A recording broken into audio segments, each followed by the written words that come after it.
Buenas tardes, mi nombre es Suri García Carvarín. Estoy estudiando mantenimiento en el área industrial. El trabajo que voy a presentar es acerca de los conflictos de la materia de formación sociocultural. La información que voy a presentar la recabé de los archivos que la profesora Roxana nos proporcionó. Bueno, primero que nada, un conflicto es un estado emotivo doloroso producido por una tensión entre deseos opuestos o contrarios. Bueno, no se tiene que confundir con los pleitos y no siempre genera peleas y no siempre viene de problemas. La toma de decisiones ante una situación que tienen más de una opción se refiere a lo que es un conflicto. La decisión que se tome respecto a estas situaciones puede ser contradictoria o opuesta a otras personas o incluso a otras situaciones.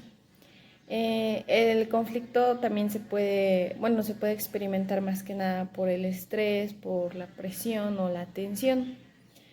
Existen los conflictos biológicos, que son pues los que ya se presentan en el ser humano o incluso, bueno, en cualquier ser vivo, ¿no? Sabemos que un conflicto se puede presentar en cualquier tipo de situación.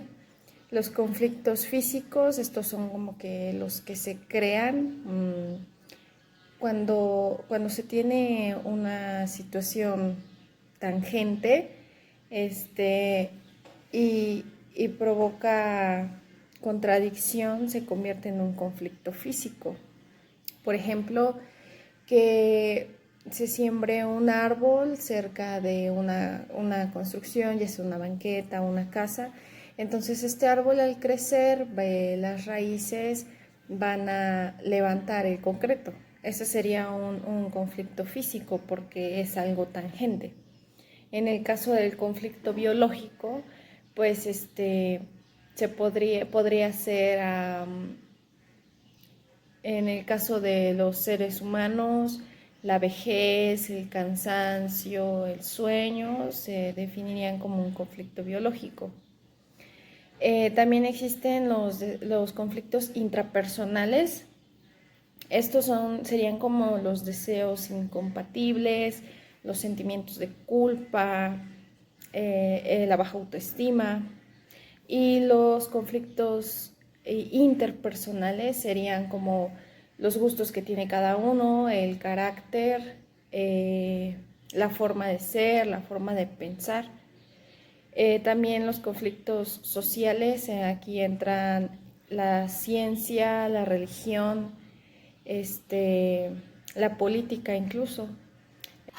Otro tipo de conflictos serían los conflictos internos de un grupo o los conflictos de una organización. De un conflicto normalmente viene de diferencias o de inconsistencias en las tareas, o sea, la superposición de la autoridad, la dependencia de tareas y que cuando estas no se cumplan, pues se generan esas situaciones de tensión. Sistemas de trabajo incompatibles, escasez de recursos también puede ser.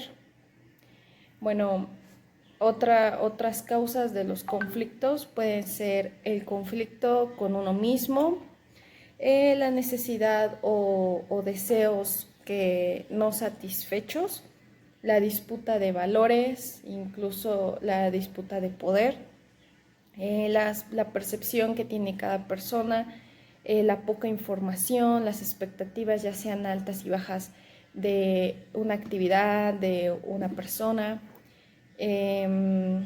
las diferencias de personalidad, las diferencias de raza, las diferencias de género, la mala comunicación, la búsqueda del poder y la carencia de apertura.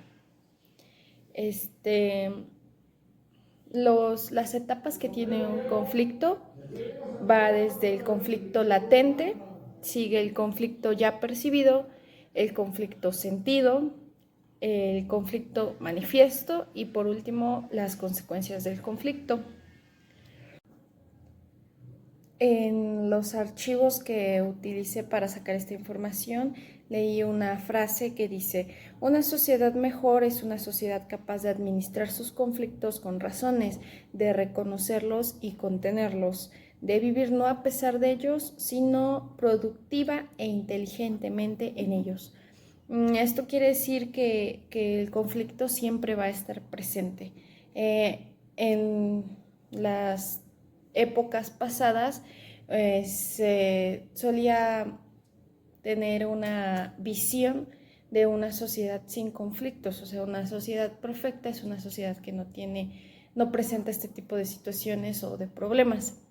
Pero con el paso del tiempo, la innovación respecto a los temas sociales, nos damos cuenta que los conflictos siempre van a existir y sobre todo que se pueden resolver, que se pueden regular y hasta cierto punto que los conflictos pueden ser necesarios para, para crear un sistema diferente o para crear eh,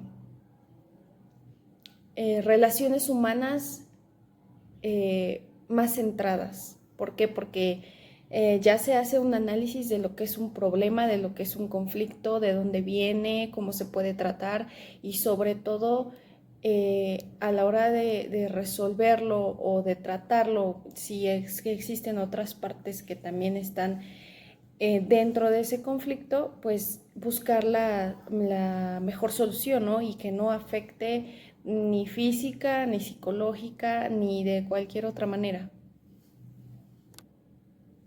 Como decía al principio, los conflictos no siempre van a generar peleas, no siempre vienen de problemas, pero sí sabemos que sí pueden llegar a un acto de violencia.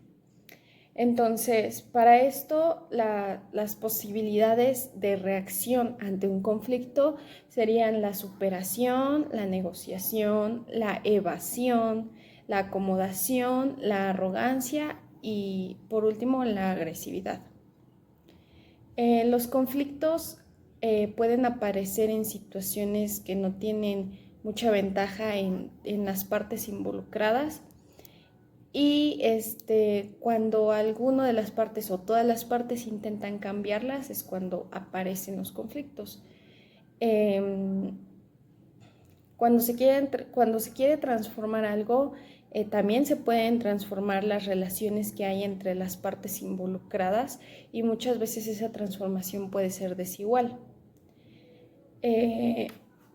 Las etapas, como ya lo habíamos mencionado anteriormente, vienen desde la formación del conflicto, que es el conflicto latente, el surgimiento o el conflicto manifiesto, la escalada, la cúspide, la desescalada y por último la maduración y la transformación.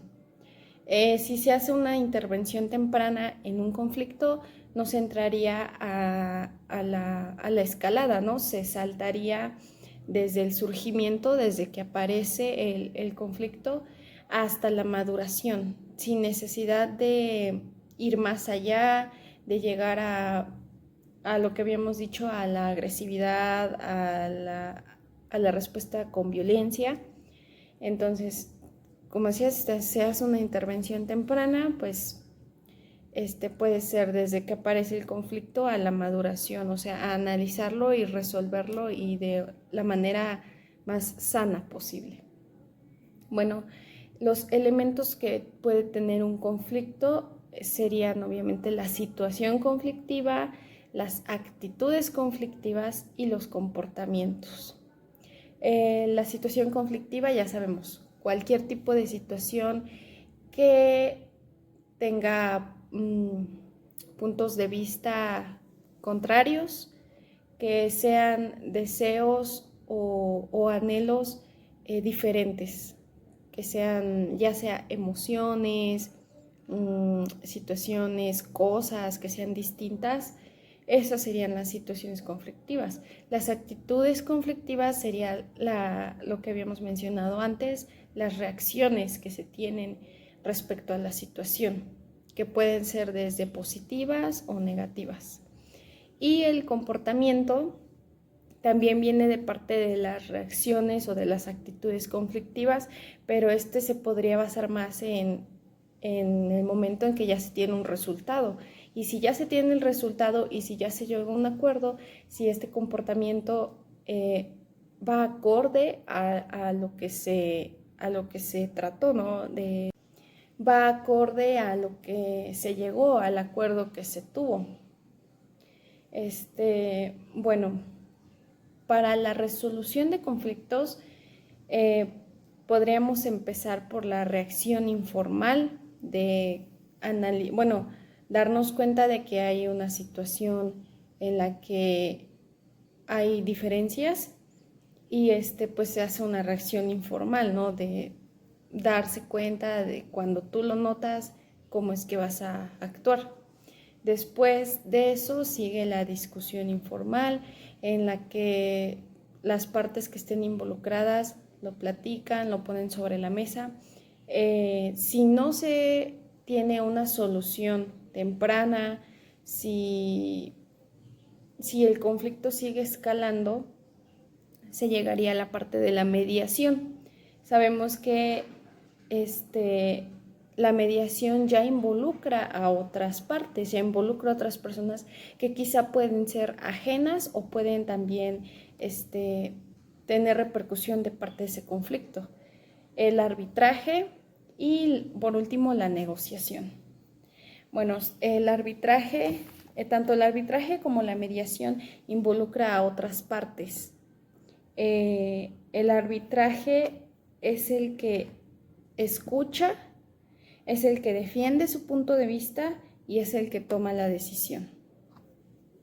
En el paso de la mediación, esta persona o personas no van a decidir sobre el fondo del conflicto, no van a dar soluciones, pero sí van a establecer y vigilar las reglas que se implementen mediante esta plática, esta resolución. También va a encontrar los puntos problemáticos y también se puede encargar de formar compromisos para todas las partes involucradas. Existen dos tipos de negociación: la negociación competitiva. Aquí cada uno busca el máximo beneficio posible, no se interesa por la relación de las partes en el futuro, no hay flexibilidad, hay una probabilidad alta de que la negociación fracase y obviamente la relación es difícil tanto en el presente y también se prolonga hacia el futuro. Y la negociación cooperativa es donde se tienen puntos en común, donde hay intereses que benefician a todas las partes, donde hay donde todos están dispuestos a ganar o a perder. Y existen principios externos, el uso de los valores, el respeto, la aceptación, etc. Bueno, ese sería mi resumen acerca de las características de los conflictos. Gracias.